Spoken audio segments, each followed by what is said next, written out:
हमारी संस्कृति, हमारे संस्कार सदा रहें हमारे साथ। सब्सक्राइब करें तिलक। हमारी विपत्तियां कभी समाप्त नहीं होंगी। भैया को शायद पता चल गया है हमारे पुत्र के बारे में कि वो गोकुल में पल रहा है। पता नहीं चला है, उसे केवल संदेह है। इसलिए तुम निश्चिंत रहो, तुम्हारे पुत्र को कुछ नहीं होगा। जिसके पुत्र का जीवन संकट में हो, आप उस माँ को निश्चिंत होने को कह रहे हैं। देवकी सत्य ये है कि तुम्हारा अष्टम पुत्र भी जीवित है। हाँ, तुम्हारा अष्टम पुत्र भी जीवित है। हाँ देवकी, तुम्हारा अष्टम पुत्र भी जीवित है। आपने हमें यहाँ किस कारण से बुलाया है?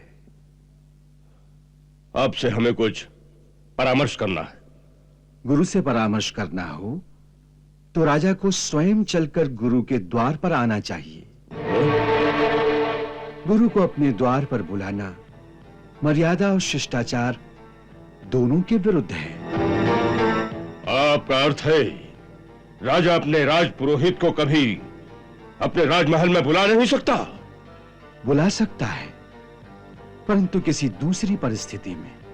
हमें ये वृथा भाषण मत सुनाइए। गुरु राजा का सेवक नहीं होता, उसका मार्गदर्शक होता है। सो गुरु का काम है आज्ञा देना, आज्ञा का पालन करना नहीं। वो बालक कौन था, इस प्रश्न का उत्तर दीजिए। ये हमारी आज्ञा है। आप हमें आज्ञा तो दे सकते हैं, परंतु आपके इस अधिकार को हमने अभी तक स्वीकार नहीं किया राजन।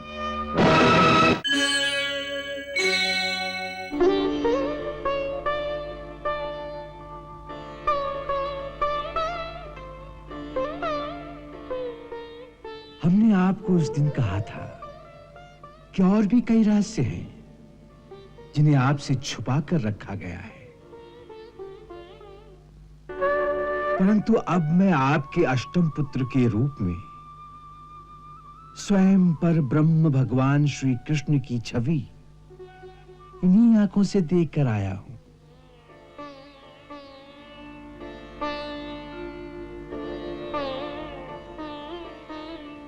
और वो भी सच है कि यही है वो तारणहार जो जगत कल्याण के लिए देवकी के गोद में प्रकट हुआ है।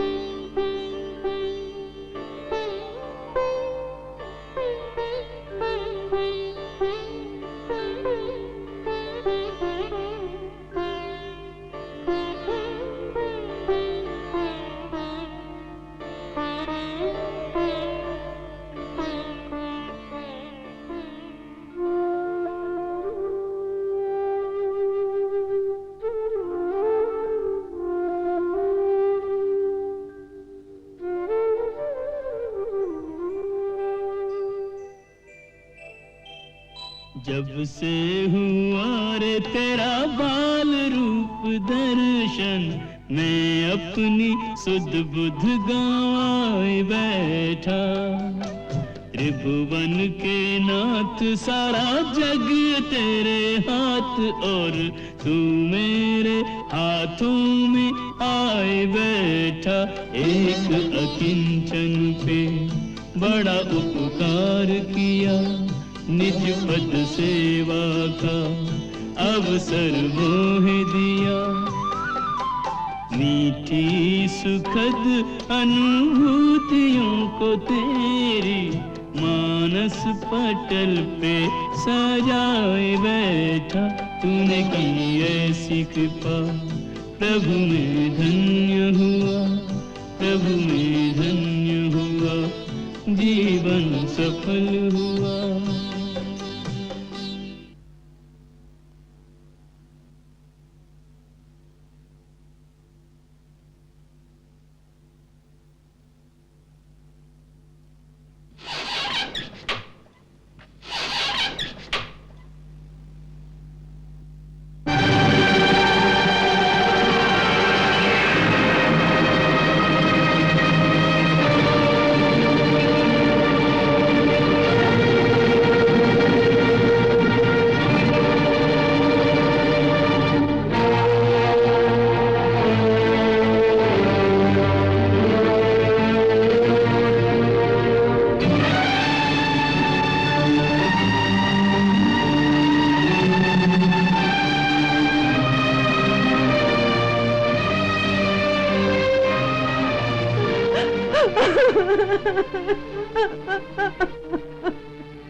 नहीं देवकी, नहीं, ऐसे नहीं रोते।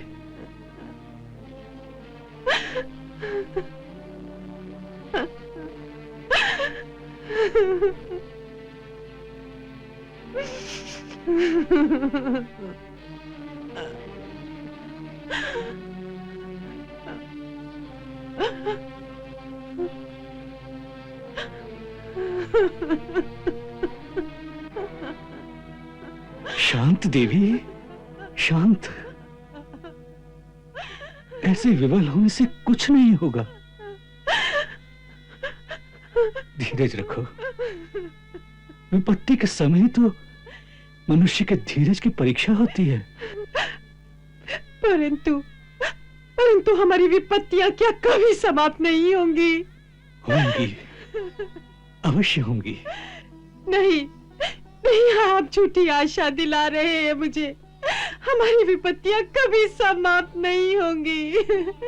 भैया को शायद पता चल गया हमारे पुत्र के बारे में कि वो गोकुल में पल रहा है। पता नहीं चला है, उसे केवल संदेह है। इसलिए तुम निश्चिंत रहो, तुम्हारे पुत्र को कुछ नहीं होगा। जिसके पुत्र का जीवन संकट में हो, आप उस माँ को निश्चिंत होने को कह रहे हैं। पुरुष की छाती में माँ का हृदय नहीं होता, इसलिए वो अपने पौरुष और वीरता के अहंकार में रोना भी नहीं चाहता। परंतु माँ के हृदय में कोई अहंकार नहीं होता, केवल ममता होती है। और जब ममता को ठेस पहुंचती है तो उसका हृदय चित्कार कर उठता है। मगर तनिक शांत होकर मेरी बात सुनो तो ना। मुझे शांति का पाठ मत पढ़ाइए। मुझे शांति और धैर्य की बातें नहीं सुननी। मेरे कानों में तो केवल भैया की धमकी गूंज रही है कि मैं तेरे पुत्र का मृतक शरीर तुझे कारागार में आकर भेंट करूंगा। उसे कर लेने दो, वो जो भी करना चाहता है।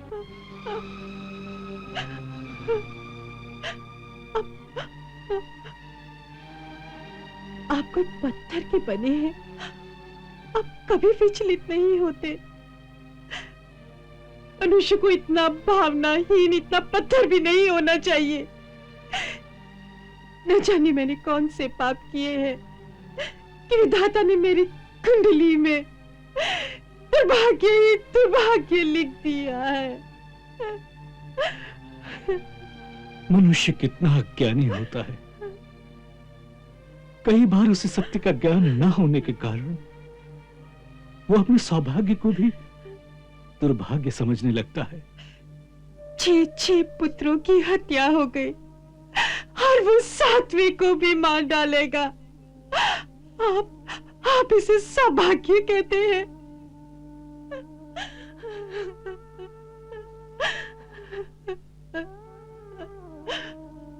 देखो, वो आपको सत्यवादी मानते हैं। यदि एक बार आप सत्य बता दे कि हमारी अष्टम संतान पुत्र नहीं कन्या थी, तो उन्हें विश्वास हो जाएगा। नहीं तो मेरे 7वें पुत्र को ही 8वां पुत्र समझकर उसकी हत्या कर देंगे। नहीं, यह संभव नहीं। मैं ये नहीं कह सकता। क्यों नहीं कह सकते? क्योंकि यह सत्य नहीं है। ये सत्य नहीं तो फिर सत्य क्या है? वही तो बताने का तुम समय नहीं दे रहे हो। देवकी, सत्य ये है कि तुम्हारा अष्टम पुत्र भी जीवित है। हाँ, तुम्हारा अष्टम पुत्र भी जीवित है। हाँ देवकी, तुम्हारा अष्टम पुत्र भी जीवित है। तुम्हारी 8वीं संतान एक कन्या नहीं बल्कि पुत्र था, और उसका नाम है कृष्ण। महादेवकी, उसका नाम है कृष्ण। बड़े का नाम है बलभद्र और छोटे का नाम है कृष्ण। बलभद्र और कृष्ण।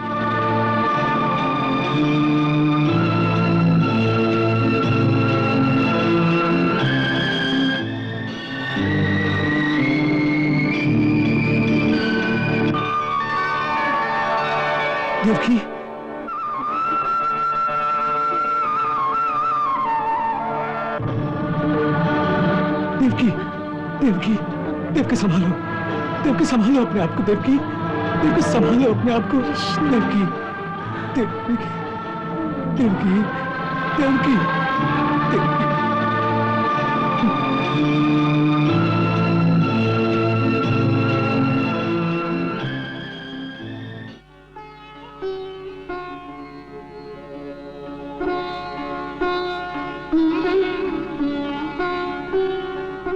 महर्षि गर्ग के श्री चरणों में सेवक का प्रणाम स्वीकार हो।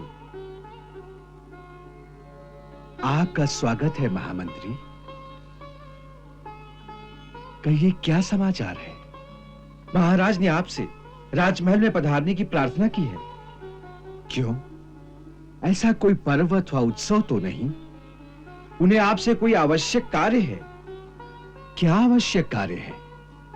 प्रभु, राजा के मन में क्या है, यह पूछने का अधिकार मंत्री को नहीं। मुझे आपके श्री चरणों में प्रार्थना करने को भेजा, सो सेवक आ गया। अच्छी बात है, हम चलते हैं।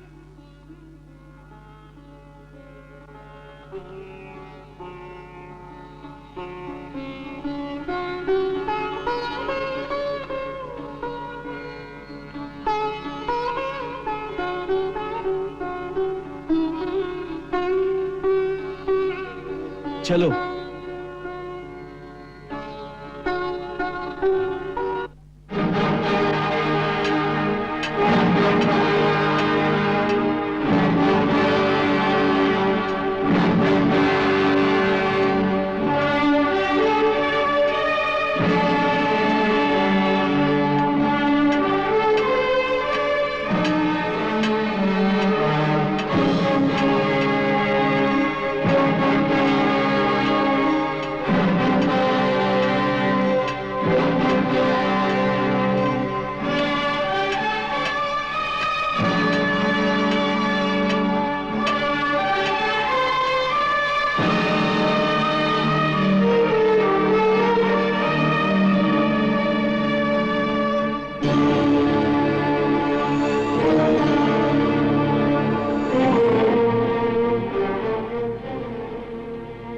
आप विराजिए, मैं महाराज को आपके आगमन की सूचना देता हूं।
राजन, आपने हमें यहां किस कारण से बुलाया है? आपसे हमें कुछ परामर्श करना है।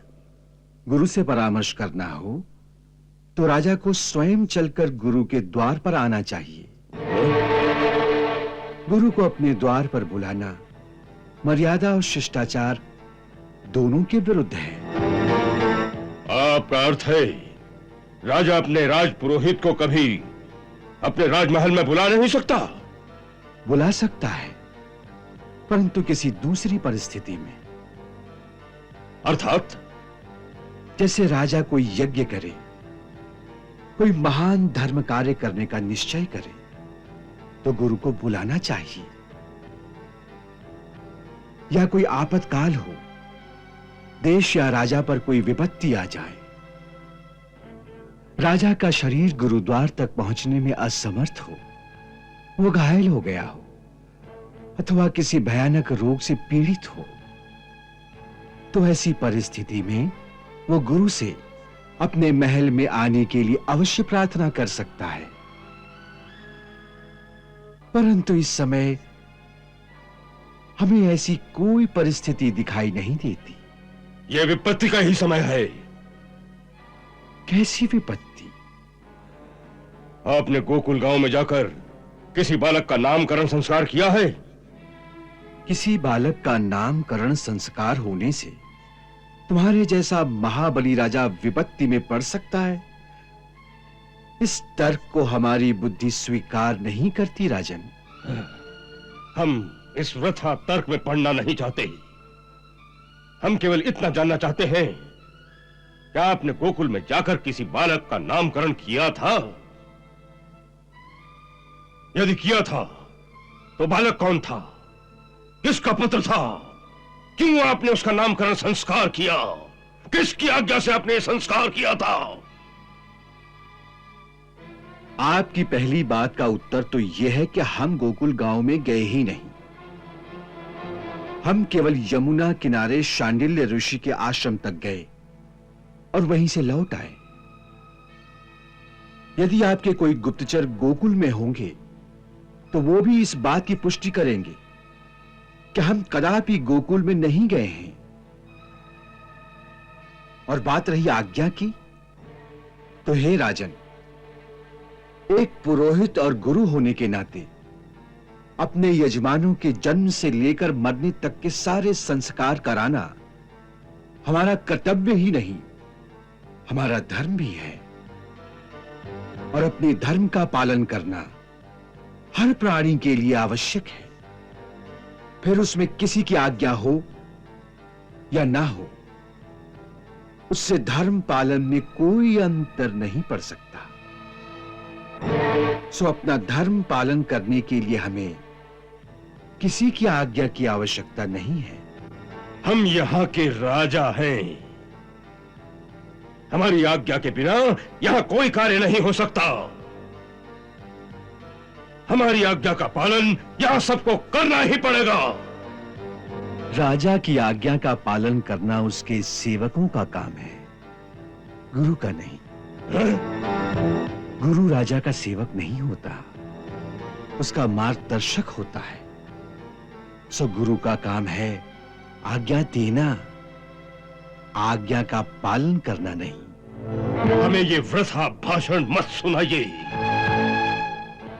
वो बालक कौन था, इस प्रश्न का उत्तर दीजिए। ये हमारी आज्ञा है।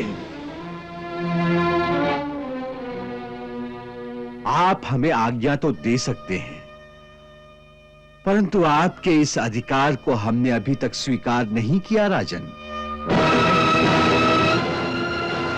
ये मत भूलिए, जो राजा की आज्ञा का पालन नहीं करता, राजा उसे दंड दे सकता है। दंड देने के लिए न्याय और सदाचार की शक्ति होनी चाहिए। शक्ति? शक्ति तो राजा की तलवार है।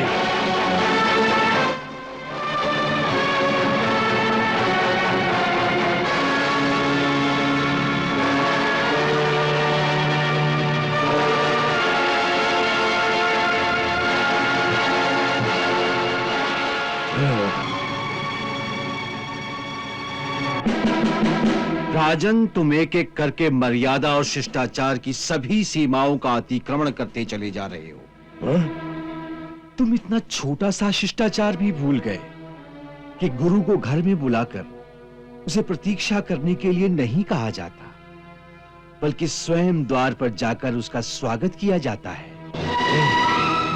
फिर उसके चरण पखारे जाते हैं और जब गुरु आज्ञा दे तब अपने आसन पर बैठा जाता है।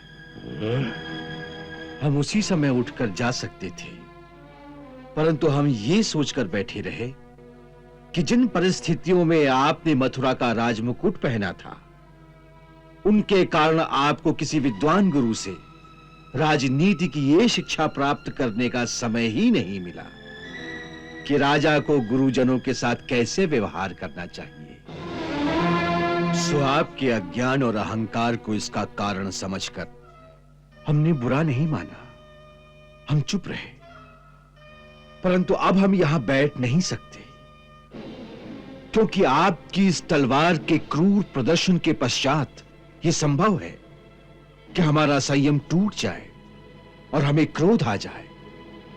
सो उससे पहले ही आपकी समस्त धृष्टता को हम क्षमा करते हैं और आपको आशीर्वाद देते हैं कि भगवान आपको सद्बुद्धि दे, जिससे आपका कल्याण हो।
उस बूढ़े को राजमहल से बाहर मत जाने दो।